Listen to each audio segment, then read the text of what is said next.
Let's look at a few different other types of problems involving both use of the product and quotient rules. So in this first problem, we're asked to find f prime of 2 given different types of combinations of f of x. And you can see here the four conditions that were given, that g of 2 is equal to 3, g prime of 2 equals negative 2, h of 2 equals negative 1, and h prime of 2 equals 4. So the first thing we're asked to do is, in finding f prime of 2, given the fact that the f function is twice the g function plus the h function. So if we want to find, let's just find f prime of 2 of f for x first. So 2 is simply a constant, so that's going to stay put. So we'll have 2 times the derivative of the g function plus the derivative of the h function. So now we can go ahead and evaluate specifically f prime of 2. So that's going to be 2 times g prime of 2, which you'll notice we're given, plus h prime of 2, which we also are given. So we have 2 times g prime of 2, up there is a negative 2, plus h prime of 2 is 4. So in the end, for this one, we get 0. Let's look at a different scenario for what f of x is given to be. Now we're told f of x is 4 minus h of x. So in general, the derivative of the f function then, of course, derivative of 4 is 0, minus we would have h prime of x. So in evaluating specifically f prime of 2, we will have 0 minus, and go back to our conditions, h prime of 2 was given to be 4, so we have negative 4 for that answer. Now we have one involving use of the quotient rule. So if you remember how the quotient rule goes, f prime of x, I'm simply going to abbreviate here, is starting in the derivative, you keep the h function, times the derivative of g, minus keep the g function, times derivative of h. And then we need to square the h in the denominator. So in evaluating f prime of 2 then, we need h of 2, which go back, that was negative 1, so we have negative 1, g prime of 2, which was given to be negative 2, minus, now we need g of 2, which we were given to be 3, times h prime of 2, which we were given to be positive 4. And that's all over h of 2, that quantity squared, and h of 2, remember, was negative 1, so we have negative 1 squared. So when we simplify that one, we come out with negative 10 in the very end. So let's try one now that's a product rule. So using the product rule in general, f prime is going to be g times h prime plus h times g prime. So we want f prime of 2. So we need g of 2, which if you go back, that was given to be 3. H prime of 2, which was given to be 4. Plus, now we need h prime of 2, which was given to be negative 1. And g prime of 2, which was given to be negative 2. So when you simplify that, you get 14. So really just using the properties and the actual statements of the product and the quotient rules. Now let's take a look at a few problems in which you're working from the graph of a function. If you take a look at this one, the blue function going down diagonally left to right is the g of x function.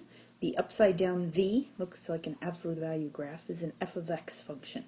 And notice at the top we're given that h of x is the product of those two functions f and g.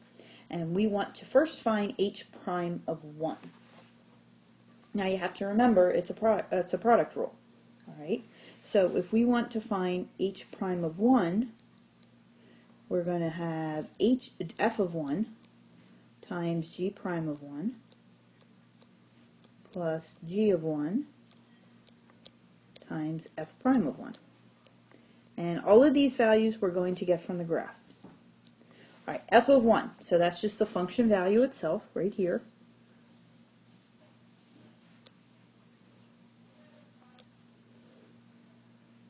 So f of 1 would be, looks like it's right about here. Maybe at about 1.5. Now we need g prime of 1. Now we're lucky because the g function looks to be linear with a slope of -1. So really the derivative at any x value along that g function is going to be -1. So that kind of makes it a little bit easier. Plus now we need g of 1, which looks to be about 3 from the graph. And now we need the slope, the derivative, on the f function at 1. Well, now here's another case. You'll have to try to estimate the slope of that left side of the upside down v. If you try to do that, I thought it looked to be about 2 or so. So when we evaluate that and simplify it, we get 4.5. Now we want to find h prime of 2. So really the same process with the product rule, but now we're using h prime of 2. Now if you take a look at the f function though, this could be really quick and easy for you, because notice that's the vertex of the upside down v where x equals 2. So right away we know we cannot take a derivative there.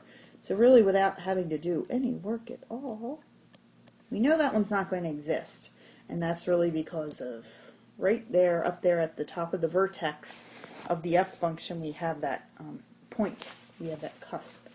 So right away we know that doesn't exist. So let's go ahead and try h prime of 3.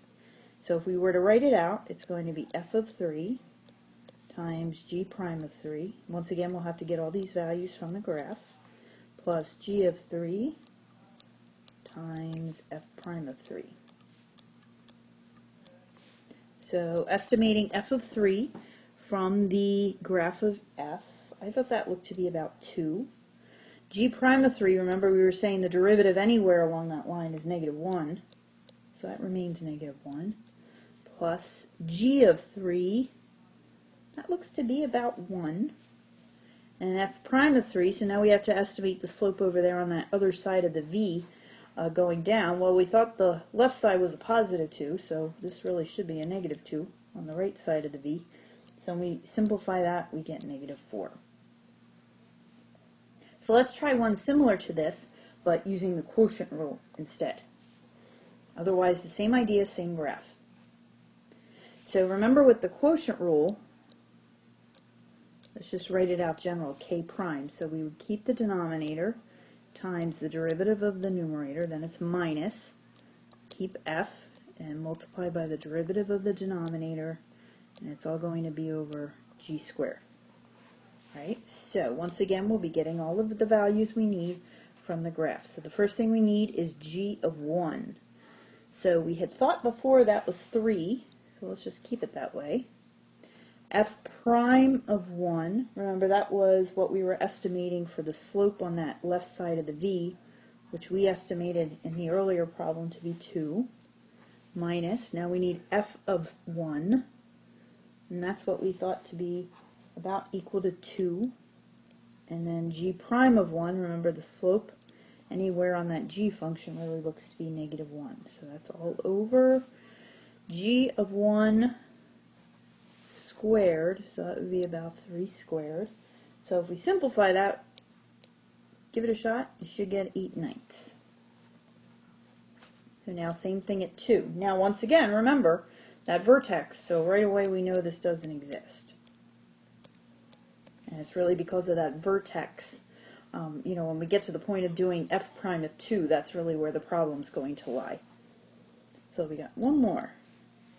So we need g of 3, which looks to be about 1, times f prime of 3, which we estimated to be about -2 on that right side of the upside down v, minus f of 3, which we think is about 2, times the slope anywhere on the g function, which is -1, all over 1 squared, because g of 3 looks to be about 1, and this is one that comes out 0.